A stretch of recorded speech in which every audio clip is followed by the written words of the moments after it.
하나님 말씀 누가복음 13장입니다. 오늘은 누가복음 13장 6절로 9절에 있는 말씀 제가 봉독하겠습니다. 이에 비유로 말씀하시되 한 사람이 포도원에 무화과 나무를 심은 것이 있더니 와서 그 열매를 구하였으나 얻지 못한지라. 과원지기에게 이르되 내가 3년을 와서 이 무화과 나무의 실과를 구하되 얻지 못하니 찍어버리라. 어찌 땅만 버리느냐. 대답하여 가로되 주인이여 금년도 그대로 두소서. 내가 두루 파고 거름을 주리니 이후에 만일 실과가 열면이오니와 그렇지 않으면 찍어버리소서 하였다 하시니라. 아멘. 본문 말씀을 가지고 주의 뜻과 계시를 깨닫는 지혜로운 종이라는 제목으로 네 번째 시간 하나님 말씀을 증거하겠습니다. 예수님은 유대인들의 외식된 행위를 책망하셨습니다. 특별히 분별력 없는 종교 지도자들을 책망하셨어요. 또한 스스로 판단치 않는 유대 백성들도 책망하셨어요. 덧붙여 감성주의 헛발질만 해대는 예수님의 제자들도 역시 책망하셨습니다. 다들 자기 계산법으로 자가 발전을 하며 자기가 뭘 하고 있다고 생각하고 있었지만 하나님의 계산법으로는 그들은 그냥 외식 행위를 했던 것 뿐이에요. 이 시대에도 마찬가지예요. 수많은 교회가 있고 수많은 사역자들이 있지만 다 나름 자기가 뭘 하고 있다고 생각하지만 그 평가는 반드시 하나님의 계명 안에서 이루어져야 돼요. 자기 생각, 자기 기분, 자기 기준으로 자기의 일을 판단하면 그건 자가 발전의 외식 행위가 될 뿐이에요. 하나님 말씀으로 판단해야 됩니다. 이 시대 여기에 있는 교회들 다 자기네 계산법으로는 자기네가 뭘 하고 있다고 생각하겠지만 복음의 최전선을 알지 못하는 것, 그저 프로그램과 이벤트 잡아돌리며 기분 좋으면 은혜라고 생각하는 것, 주님이 보시면 외식 행위가 될 것이에요. 왜냐하면 동시대를 살아가고 있는 곳에 목숨을 건 사역을 하는 사람도 있다는 겁니다.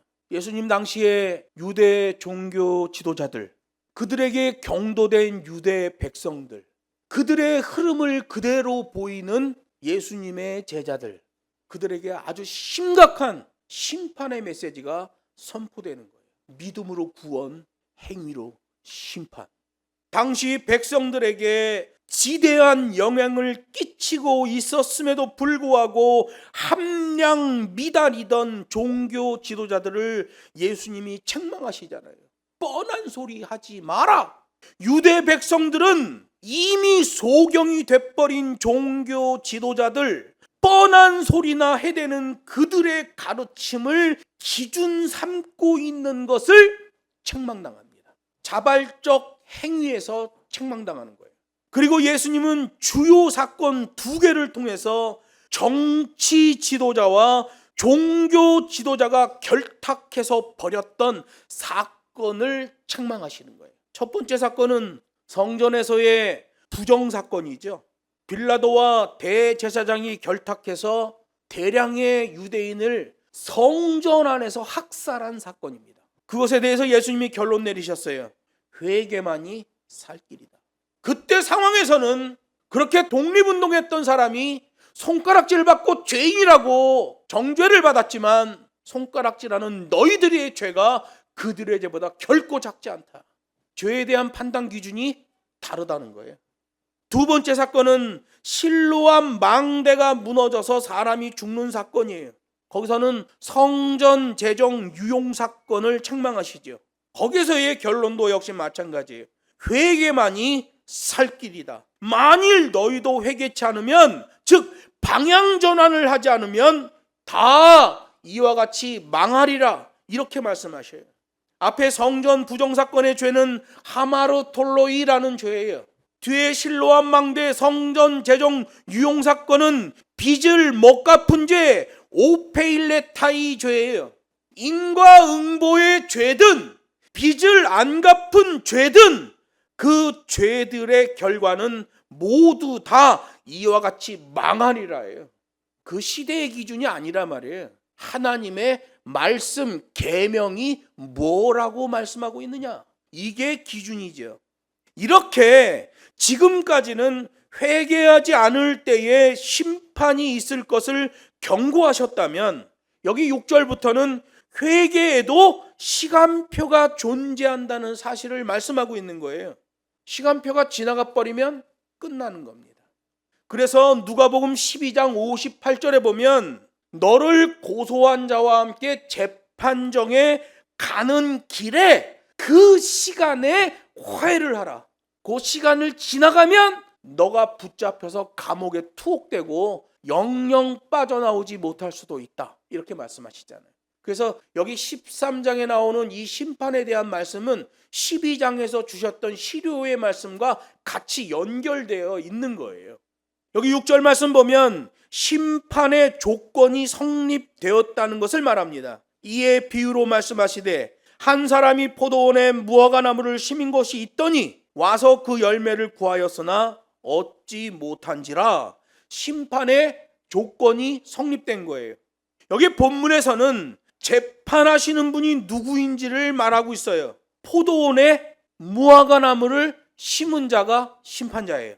성경적 종말론에서는 무화과 나무 또는 포도나무라고 말하면 이스라엘 백성들을 말하는 단어입니다. 종말 차원에서 말할 때, 종말 차원에서 무화과 나무를 말하고 종말 차원에서 포도나무를 말하면 이 무화과 나무와 포도나무는 이스라엘 민족을 지칭하는 말이에요.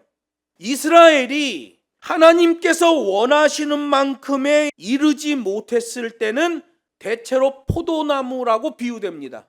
이스라엘 백성들에게 하나님이 얼마큼 수준을 요구했는데 그쪽으로 가다가 이르지를 못했어, 좀 부족해, 그럴 때는 포도나무인 이스라엘 민족이라고 표현하시고요. 이스라엘이 자기 감성주의를 따라 행함으로써 완전히 패역하게 되었을 때는 이스라엘 민족을 무화과 나무라고 비유합니다. 방향성은 맞았는데 좀 부족해, 그럴 때는 포도나무라고 표현해요. 아예 시작부터 못돼 먹고 폐악질을 해댄다, 그러면 무화과 나무라고 이스라엘 백성들을 지칭하는 것을 보게 돼요. 포도나무로 비유된 경우에는 하나님의 진노를 바로 앞에 두고 있는 상태인데 감성주의에 의해 오류가 나오고 있는 거예요. 무화과 나무로 비유된 경우는 진노의 심판이 바로 앞에 있는 상태이며 감성주의 때문에 나와버린 악이 보이는 거예요. 악. 포도나무는 하나님의 진노를 앞두고 있고 무화과 나무는 하나님의 진노의 심판을 앞두고 있는 거예요. 두 개가 약간 차이가 납니다. 포도나무로 비유됐을 때는 감성주의에 대한 오류를 책망하시고요. 무화과 나무로 비유됐을 때는 감성주의의 그 죄악을 책망하셔요. 약간 다르죠. 그러니까 포도나무로 비유되면 그나마 좀 살 수 있는 방법이 나오는 거예요. 무화과 나무로 비유됐다, 이러면 아주 심각한 상황에 빠져 있는 거지요. 이사야 5장 2절 보면 이스라엘 민족을 포도로 비유합니다. 이렇게 돼 있어요. 땅을 파서 돌을 제하고 극상품 포도나무를 심었었도다. 그 중에 망대를 세웠고 그 안에 술틀을 팠었도다. 좋은 포도 맺기를 바랐더니 들포도를 맺혔도다, 이렇게 얘기해요. 하나님이 원하는 만큼 못 갔다는 거예요. 방향성은 거의 비슷한데 좀 부족하다라는 표현을 하시는 거예요. 무화과 나무로 비유된 건 이렇게 돼 있어요. 예레미야 24장 3절 보면, 여러분 예레미야의 말씀은 남유다가 결국에는 완전히 하나님에 의해 멸망을 당하기 직전에 주신 말씀이에요. 그래서 무화과 나무로 비유됩니다. 이렇게 돼 있어요. 여호와께서 내게 이르시되 예레미야야 내가 무엇을 보느냐? 내가 대답하되 무화과이온데 그 좋은 무화과는 극히 좋고 그 악한 것은 극히 악하여 먹을 수가 없게 악합니다. 이렇게 대답하는 걸 보게 돼요. 무화과 나무로 비유되면 감성주의에 대한 악행이 나오는 거예요. 포도나무로 비유되면 감성주의로 인한 오류를 말하는 거예요. 그래서 이게 수정 가능합니다. 이 무화과 나무로 비유되면 이거 골치 아파지는 거죠. 본문에서는 무화과 나무를 심은 이는 하나님이시고 그에 의해 심기어진 무화과는 이스라엘 민족이에요. 그런데 이 포도나무와 무화과나무를 이렇게 구분해서 볼 때 이스라엘 민족이 이렇게 처음부터 무화과로 심겨졌다는 것은 그들이 이미 자발적 행위에 죄악을 저지른 상태라는 걸 알게 되는 거예요. 예레미야 24장 3절 말씀처럼 극히 악하여 먹을 수 없을 만큼 악합니다 라는 것이에요. 고로 이 무화과가 살아날 수 있는 유일한 길은 오직 회개하고 법과 식대로만 살아야 한다는 거예요. 이게 하나님의 말씀이에요. 그래서 호세아 9장 10절에 보면 옛적에 내가 이스라엘 만나기를 광야에서 포도를 만남같이 하였으며, 하나님이 이스라엘 민족을 그렇게 귀하게 봤다는 거예요. 너희 열조 보기를 무화과에서 처음 맺힌 첫 열매를 봄과 같이 하였거늘, 하나님이 이스라엘 민족을 택하실 때에 좋은 무화과에서 좋은 열매를 얻는 것처럼 그런 마음을 가지셨다는 거예요.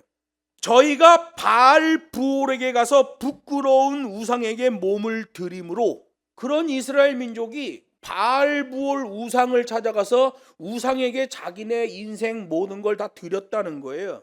그렇게 드림으로 저희의 사랑하는 우상같이 가증하여졌도다. 그들이 바알부올을 사랑하잖아요. 우상을 사랑하잖아요. 그 우상하고 똑같아졌다 라고 말씀하시는 거죠. 악한 종교 지도자 밑에 있으면 똑같아집니다.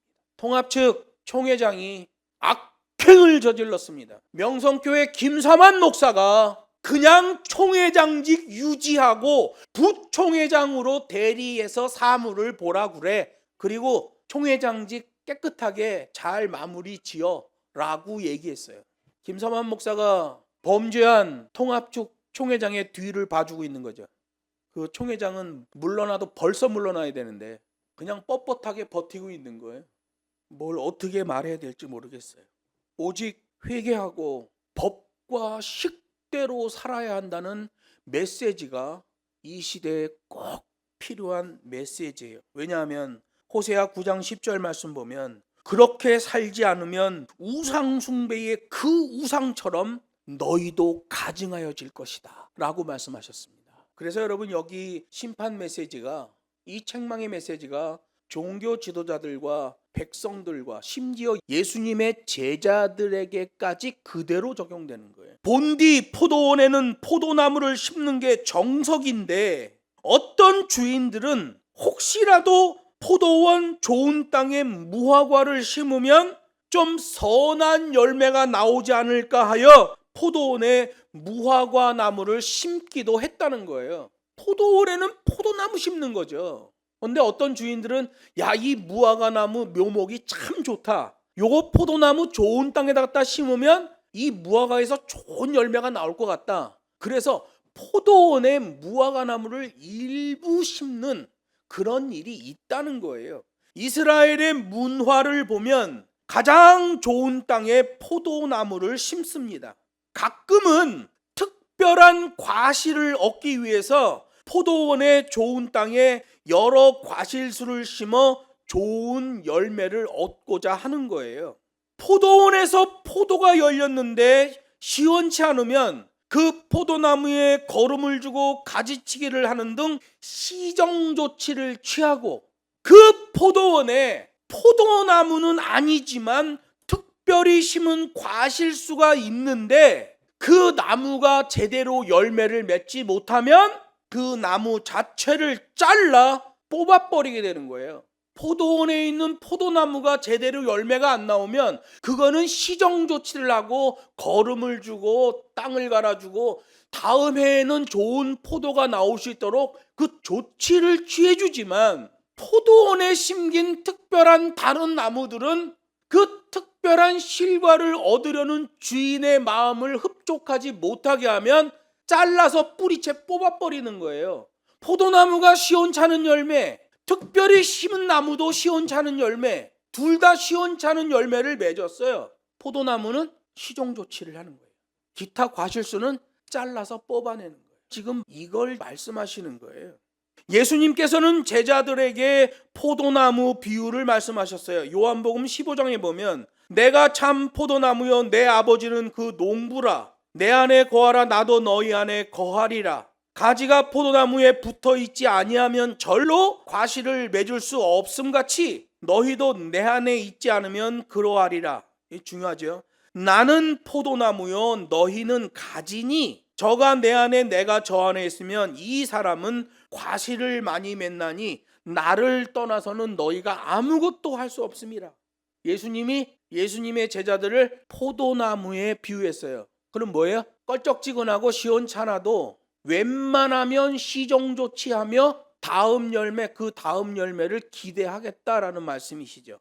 사도 바울은 이방 성도들에게 접붙임을 말합니다. 로마서 11장에 보면 이런 말씀이 있어요. 또한 가지 얼마가 꺾여졌는데 돌 감람나무인 네가 그들 중에 접붙임이 되어 참 감람나무 뿌리에 진액을 함께 받는 자가 되었다 이래요.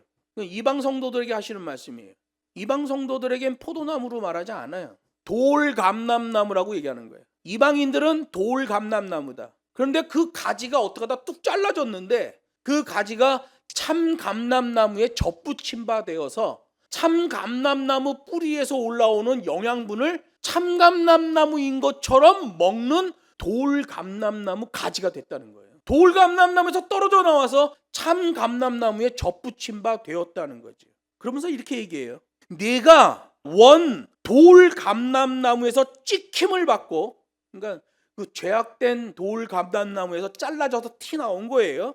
본성을 거스려, 원래 돌 감람나무였는데 그 본성을 거스려 좋은 감람나무에 접붙임을 얻었은즉 원가지인 이 사람들이야 얼마나 더 자기 감람나무에 접붙이심을 얻으랴 이렇게 말해요. 이게 무슨 얘기냐면 이스라엘 민족은 원 감람나무라는 거예요.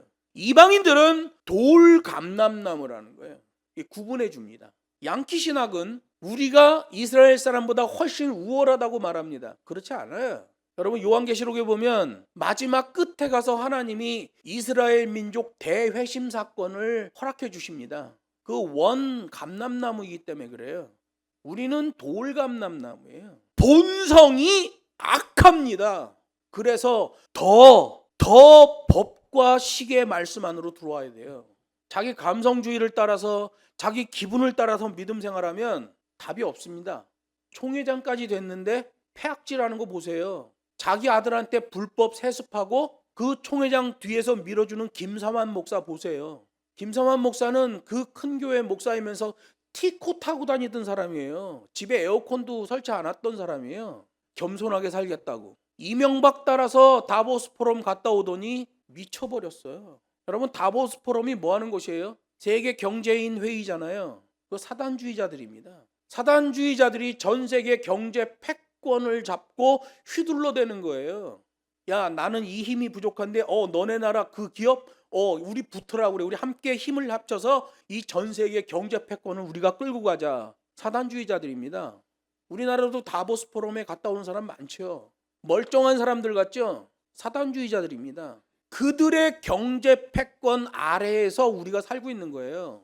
그들이 경제에 욕심을 갖도록 획책합니다. 그래서 우리 기독교인들은 기본 마인드가 배워서 남 주고 벌어서 남 주는 것으로 기준을 잡아야 돼요. 안 그러면 기독교인인데 영끌하는 사람이 나온단 말이에요. 이상한 짓 하는 것들이 나온단 말이에요. 나 뭐 100억 벌어서 평생을 편하게 살 거야. 이런 사람들이 나오는 거예요. 예수님 당시에 종교 지도자들, 유대인들, 심지어 예수님의 제자들까지도 다 거기에 오염되어 있는 거죠. 예수님이 말씀하셔요. 외식하는 자들이요. 그리고 심판의 말씀이 나가는 거예요. 우리 이방 그리스도인들은 접붙임 바 된 자들이에요. 오직 예수님께 붙어야만 살 수 있어요. 나를 떠나서는 너희가 아무것도 할 수 없습니다. 이 말씀 붙들어야 돼요. 사도 바울도 원 가지와 접붙임 바 된 가지를 구분하잖아요. 양키 신학에 물든 이 시대의 기독교, 더 이상 백인 우월주의 와스프, WASP, 그 와스프에서 나와지는 양키 신학을 따르면 안 됩니다. 그들은 휴머니즘 신학이에요. 가짜입니다. 하나님 말씀으로 된 신학으로 해야 돼요. 근데 그냥 거기에 완전히 물들어가지고 경도돼가지고 판단을 못해. 왜? 신학 공부하는 애들이 거기다 머리 뒤밀고 거기에 줄 서야 학위를 받거든요. 이게 악순환이죠. 누가복음 13장 오늘 본문에서는 그런 무화과 나무가 주인의 기대에 어긋날 정도로 제대로 된 열매가 안 나와졌다는 걸 말씀하잖아요. 회개를 해야 함에도 불구하고 그게 안 됐고, 더 정확히는 그 타이밍조차도 제대로 못 맞췄다는 거예요. 제대로 열매만 나온다면 타이밍을 좀 못 맞춘 풋과일이라 할지라도 좀 부실하더라도 조금 더 기다려 주시겠지요. 예전에 어느 과수원지기가 그런 말 하는 걸 들어봤어요. 지금은 이 양살구 열매가 좀 부실하지만 내년에는 다글다글 열릴 것으로 기대합니다. 나 그거 어디 사투리인지 모르겠어. 주렁주렁 열릴 것으로 이렇게 우리 수도권은 얘기하는데 다글다글 열릴 것으로 기대합니다. 살구나무를 심었는데, 양살구예요. 조선살구가 아니라 양살구나무를 심었는데 기대한 그 해에 제대로 열매가 안 나왔어. 그랬더니 좀 부실하지만 내년에는 다글다글 열릴 것으로 기대합니다. 성경도 마찬가지에 말씀하시잖아요. 제대로 된 열매가 안 나오고 타이밍이 좀 안 맞아서 이게 풋과일처럼 좀 부실하지만 좀 더 기다려줄 수 있다. 그럴 경우에는. 여기 7절에서 9절의 내용이 제대로 된 열매가 안 나온 것에 대한 처분, 그것을 설명하고 있는 거예요. 타이밍과 법과 식대로를 말하는 거지요. 무화과 나무를 심으신 성부 하나님께서 과원지기인 예수님에게 하시는 말씀이에요. 그래서 누가복음 12장 47절로 50절의 말씀으로 또 넘어가야 돼요. 지난주에도 말씀드렸지만 이 13장 말씀은 앞에 12장의 심판의 말씀과 연결되기 때문에 왔다 갔다 해줘야 돼요. 그래야 이 내용이 보충 설명이 되는 거예요. 누가복음 12장 47절로 50절에 보면 이런 말씀이 있어요. 주인의 뜻을 알고도 예비치 아니하고 그 뜻대로 행치 아니한 종은 많이 맞을 것이요. 내가 불을 땅에 던지러 왔노니 이 불이 이미 붙었으면 내가 무엇을 원하리요? 지금 감람나무가 뽑히게 생겼어요. 너 빨리 회개해라. 돌이켜라. 이거 알아듣지를 못하네. 나는 받을 세례가 있으니 그 이루기까지 나의 답답함이 어떠하겠느냐. 이 당장 이 감람나무가 뽑히게 생겼는데 이것들이 자기의 상황을 판단을 못하고 있어요. 자기 계산법으로 자기를 해석하고 있어요. 자기에게 유리한 휴머니즘 신학으로 자기의 구원을 계산하고 있어요. 한 번 구원, 영원한 구원. 예수님이 말하는 거예요. 너 계산법 틀렸다. 하늘 계산법으로 해야 된다. 그래서 여기 7절부터 심판이 진행되는 거예요. 이 7절에는 공의로우신 성부 하나님을 보여줍니다. 과원지기에게 이르되, 감람나무를 포도원에 심은 성부 하나님께서 과원지기인 예수님에게 말한다는 거예요. 내가 3년을 와서 이 무화과 나무의 실과를 구하되 얻지 못하니 찍어버리라. 어찌 땅만 버리느냐. 이렇게 말씀하신다는 거예요. 과원지기에 피나는 노력에도 불구하고 포도원에 심겨졌던 무화과 나무는 아무런 열매를 맺지 못했어요. 그래서 주인은 그 열매 없는 무화과를 즉시 찍어버리라라고 말하는 거예요. 이거 당연한 공의의 심판이죠. 이거에 대해서 잘못됐다고 말할 수 없어요. 이건 즉시 찍어버리는 게 정상이에요. 지극히 당연한 공의로운 심판. 왜? 과실수임에도 불구하고 과실을 맺지 못하는 것은 존재 가치를 상실한 거예요. 뻔한 얘기만 하던 당시 유대 종교 지도자들 함량미달이죠. 제 열매 안 나오잖아요. 스스로 하나님의 말씀에 접근하여 진짜 이 말씀이 그러한가 판단해야 되는 유대 백성들은 타락한 종교 지도자들의 기대어 판단하잖아요. 그러니 제대로 된 판단이 나오겠어요? 소경이 소경을 인도하여 구덩이에 같이 빠지는 일이 발생하는 거지요. 예수님의 제자들, 예수님을 따라다니면서도 계속 헛발질만 해야 되죠. 감성주의 때문에 그래요. 무가치한 과실수가 포도원에서 쓸데없이 자리만 차지하고 있는 것은 다른 나무들에게도 피해를 주기 때문에 그래요. 그래서 하나님의 판단은 즉시 그 존재 가치를 상실한 무화과나무를 찍어버리라였어요.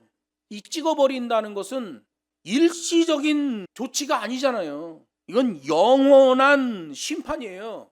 말씀드렸잖아요. 포도원에 포도나무가 제대로 열매가 안 나오면 시정조치로 포도가 나오게 계속 하지만 포도원에 다른 실과가 심겼는데 그게 열매를 제대로 못 맺으면 잘라서 뿌리채 드러낸단 말이에요.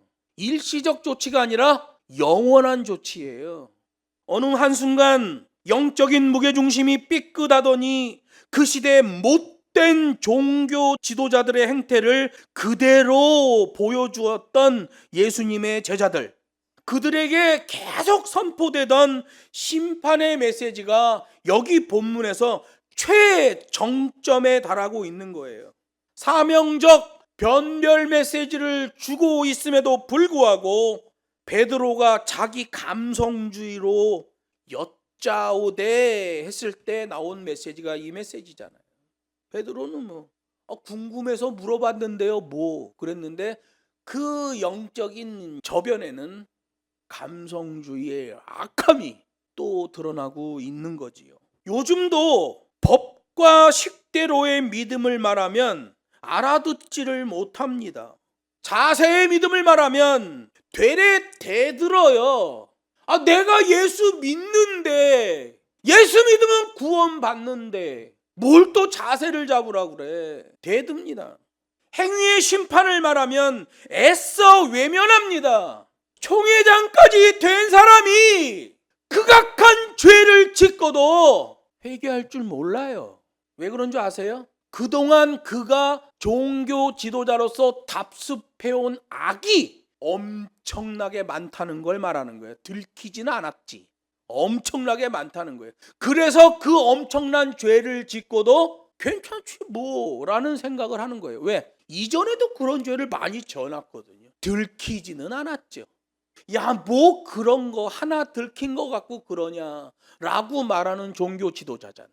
예수님 당시에도 예수님이 그 당시 종교 지도자들의 그 어두운 면, 그들의 악한 면을 들추니까 분기탱천하여 되레 예수님을 죽이려고 하잖아요. 자기들이 회개해야 되는데 되레 분기탱천하고 예수님을 죽이려고 해요.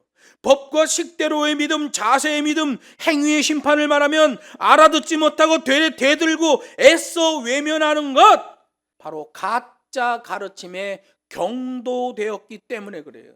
그래서 이 시대의 종교 현상도 본문에 나오는 이 현상과 똑같습니다. 심판의 메시지가 선포돼야죠. 여기 8절 9절은 은혜로우신 예수님에 대해서 말합니다. 대답하여 가로되 주인이여 금년에도 그대로 두소서. 내가 두릅하고 걸음을 줄이니 이후에 만일 실과가 열면이오니와 그렇지 않으면 찍어버리소서 하였다 하시니라. 아멘. 여러분, 여기 9절에 있는 이 말씀은 일반적인 한국 사람이 읽으면 좀 혼동이 오는 말이에요. 왜 그러냐면 이 말씀 자체가 돈절법이라는 수사법이 사용되기 때문에 그렇습니다. 굳이 우리말로 해석하면 돈절법이에요. 돈절법. 돈절법이 무슨 말이냐면 조아릴 돈자에 끊을 절자를 쓰는 거예요.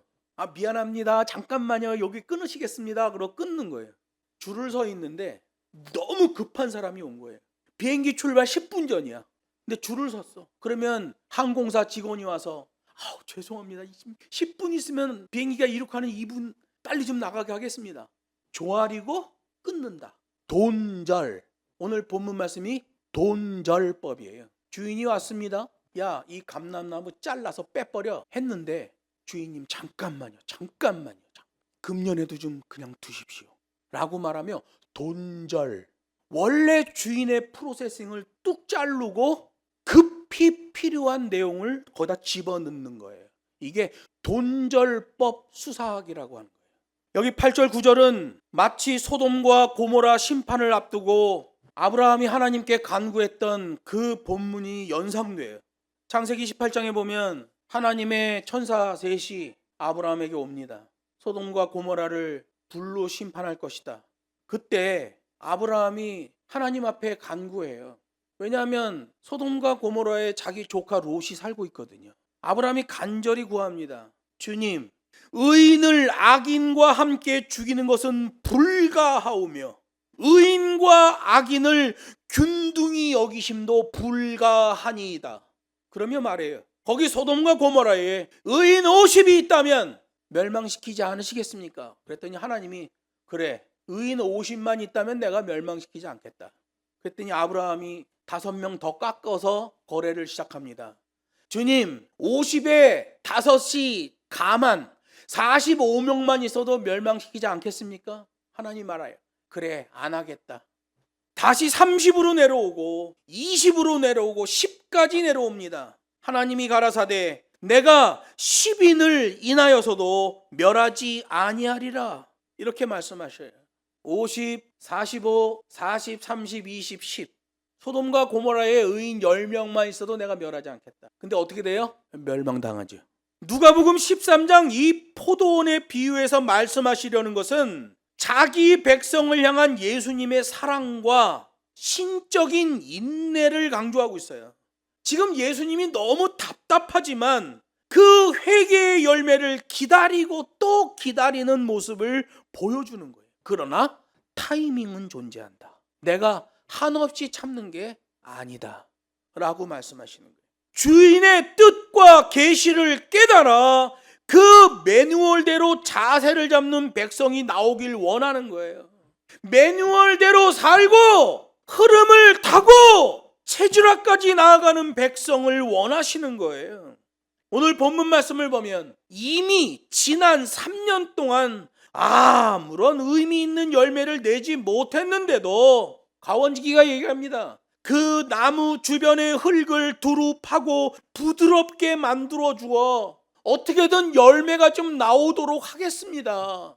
마치 예수님이 그 악한 종교 지도자들과 뻘짓하는 유대 백성들과 헛발질하는 제자들에게 끊임없이 매뉴얼의 말씀을 주시는 것과 똑같은 말씀이에요. 어떻게든 해보겠습니다. 여러분, 주님으로부터 불쌍히 여김을 받고 주님으로부터 배려를 받는 것, 아우 좋아 이렇게 생각하면 안 돼요. 왜냐하면 그게 최후 심판의 증거물이 되기 때문에 그렇습니다. 주님으로부터 불쌍히 여김을 받았다. 그런데 그걸 거절했다. 주님으로부터 배려를 받았다. 그런데 그걸 무시했다. 라면 최후 심판에서의 행위 심판의 증거물이 된다는 거예요. 그래서 여러분, 예배에 동참하는 게 중요한 거예요. 하나님으로부터 하나님의 긍휼하심으로 배설되는 예배, 거기에 맞추어져 주님 저는 죄인입니다 하고 그 자리에 와서 동참하는 것, 그게 바로 그 나무 주변의 흙을 두루 파고 영양분을 주며 부드럽게 해서 열매를 맺게 하시겠다는 예수님의 동작이에요. 그게 아가페예요. 성부 하나님은 당장 잘라 뿌리채 드러내라 하시는데 예수님은 돈절법으로 말씀하시는 거예요. 주님 잠깐만요. 내가 두루 파고 영양분을 주어 어떻게든 열매를 맺어 보겠습니다. 속으로는 이 답답함을 어찌하겠느냐 라고 12장에서 말씀하셨죠. 이는 유대 종교 지도자들의 죄악이 넘쳐나고 또 그들로부터 가르침을 받은 유대인들의 죄악도 어마어마하지만 그럼에도 불구하고 최종적 심판에 앞서 그들에게 구원의 길을 제시하시는 주님의 아가페를 보여주고 있는 거예요. 그 아가페는 십자가 위에까지 계속됐습니다. 십자가에 달려서까지 아가페 한 동작의 배려로 진리에 동참할 것을 원하셨어요. 그래서 누가복음 23장 34절에 보면 십자가상에서 예수님이 말씀하십니다. 예수께서 가라사대 아버지여 저들을 사하여 주옵소서 자기의 하는 것을 알지 못함이니이다 하시더라. 이렇게 기록하는 거예요. 주님의 아가페, 과수원 주인이 와서 당장 잘라 뿌리채 뽑아버려라. 과원지기가 얘기합니다. 돈절법을 사용하며 말합니다. 잠깐만요, 잠깐만. 어떻게든 열매를 맺혀 보겠습니다. 그런데 포도나무로 비유된 게 아니라 감람나무로 비유됐어요. 그래서 여러분, AD 70년에 예루살렘 그 성전에 돌 위에 돌 하나 남지 않고 다 무너져 버리고 2000년 동안 유대 민족이 전 세계를 떠도는 민족이 돼버렸던 거지. 주인이여, 금년에도 그대로 두소서. 내가 두루 파고 거름을 줄이니 이후에 만일 실과가 열면이오니와, 요 바로 여기죠. 이후에 만일 실과가 열면이오니와 그렇지 않으면 찍어버리소서. 돈절법이에요. 이렇게 된 거예요. 원래 문장은 이렇죠. 다시 1년 동안 두루 파고 거름을 주겠습니다. 그래도 실과가 없다면 찍어버리소서. 그러나 실과가 있다면 그대로 두소서. 이게 원래 문장이에요. 돈절법을 써버리는 거예요. 다시 1년 동안 두루 파고 거름을 주겠습니다. 실과가 있다면 그대로 두소서.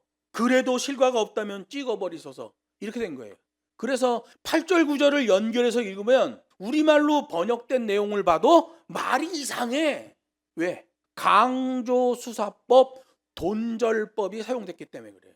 그래서 그 강조수사법, 돈절법에 대하여 고린도후서 13장 13절이 말하는 거예요. 주 예수 그리스도의 은혜와 하나님의 사랑과 성령의 교통하심이 너희 무리와 함께 있을지어다. 이렇게 말하는 거예요. 예수의 은혜, 하나님의 아가페, 성령의 교통하심. 그러면 지금 말씀을 생각나게 하셔서 우리를 법과 식대로의 삶으로 인도하시는 성령님이 이 안에 들어있는 거예요. 찍어버려지는 감람나무가 아니라 정말 이 과원지기가 두릅하고 자양분을 주었는데 거기서 법과 식대로 매뉴얼대로 그걸 빨아올린 감람나무는 살아나는 거예요. 뽑히지 않는 거예요. 본디 포도나무가 아닌데 그 포도원 안에서 포도나무와 동일한 지위를 유지하게 되는 거예요. 하나님께서 백성들을 불쌍히 여기시고 오류를 알려주시고 배려를 하셔서 회개의 기회를 주지만 하나님의 뜻과 계시를 깨닫고 아가페 한 동작 하느냐 않느냐는 개인의 자발적 판단에 의하는 거예요. 그래서 행위로 심판이에요. 종말서신 데살로니가후서 2장 10절로 12절은 이렇게 말해요. 이는 저희가 진리의 사랑을 받지 아니하여 구원함을 얻지 못함이니라. 진리의 사랑이야. 이 아가페 한 동작이 안 된다는 거죠. 진리를 믿지 않고 불의를 좋아하는 모든 자로 심판을 받게 하려 하심이니라. 이렇게 말해요. 과원지기가 두릅하고 자양분을 줄 때 그때 법과 식대로 해야 돼. 그래야 열매를 맺어요. 그렇지 않으면 영원한 심판에 처하게 되는 거예요. 그래서 본문에서 특별히 강조하는 것은 회개를 전제로 심판을 유보하시기는 하지만 그 기한 타이밍은 한정돼 있다는 거예요.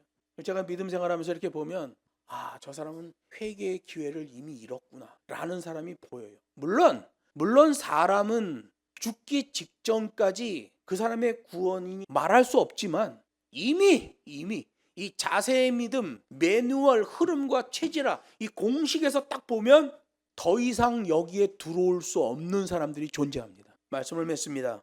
오늘 본문은 법과 식대로의 삶, 심판의 기준과 유예, 예수님의 은혜, 하나님의 아가페, 성령의 인도하심을 전체적으로 보여줘요. 마지막 때의 행위 심판은 누구도 피할 수 없는 것이기에 돈절법까지 등장시키시며 강조하고 있어요. 항상 주의 매뉴얼에 예민하게 반응해야 돼요. 주의 뜻과 계시를 깨달아 그 매뉴얼대로 자세를 잡아야 돼요. 그게 믿음이에요. 하나님께서 계시하신 계명에 초점을 맞추어야 추상적인 자기 발전의 신학에 빠지지 않게 돼요. 자기 계산의 믿음에 빠지지 않아요.